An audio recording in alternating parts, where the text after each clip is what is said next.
ஸ்கிரீன்ல தெரியாருல, இவர் கொஞ்சம் பெரிய கைதாங்க. ரஃபேல் கிராசி.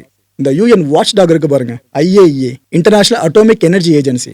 இவங்க வேலையே என்னன்னா, உலகம் முழுக்க இருக்க அணுசக்தி சார்ந்த இருக்க எந்த விஷயமா இருந்தாலும் சரி மானிட்டர் பண்ணிட்டே இருப்பாங்க. ஏன்னா அணுக்கசிவுன்ற ஒரு பேரழிவு ஏற்கனவே நம்ம பார்த்துருக்கோம். அது திரும்ப ஏற்படக்கூடாதுன்னு தான் இந்த அளவுக்கு கீழா வாட்ச் பண்ணிட்டு இருப்பாங்க. அப்பேற்பட்ட அமைப்போட சீஃபே இந்த ரஃபேல் கிராசி தான். இவர் இப்போ என்ன தெரியுமா சொல்லியிருக்காரு, ஈரான் கிட்ட 60% வரைக்கும் மட்டும்தான் இந்த என்ரிச்டு யுரேனியம் இருப்பு இருக்குன்னு சொல்லியிருக்காப்ல. ஓகே, இந்த யுரேனியத்தை என்ரிச் பண்றது சார்ந்த உலக நாடுகள் எதுக்காக பதறோம்னா, இதை அவங்க 60% வரைக்கும் பண்ணா ப்ராப்ளம் இல்லை, ஆனா 90% கிட்ட போயிடுச்சுன்னா அதுதான் நியூக்ளியர் பாம்புக்கு பயன்படுத்தப்படுற ஃபியூலா மாறிடும். ஓகேவா?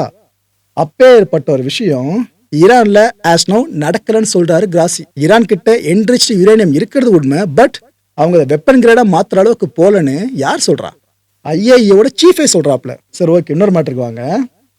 அவங்களுக்கு இந்த என்ரிச்டு யுரேனியத்தை மட்டும் வச்சுக்கிட்டு இருந்து ஒரு நியூக்ளியர் பாம்பெல்லாம் உருவாக்கிட முடியாது. அதுக்கான டெக்னாலஜி தேவைப்படும். அதை டெஸ்ட் பண்ணணும். அதெல்லாம் டெஸ்ட் பண்ண ஈஸியாக உலக நாடுகள் கண்டுபிடிச்சிடும். அவ்வளோ விஷயங்கள் இருக்கு.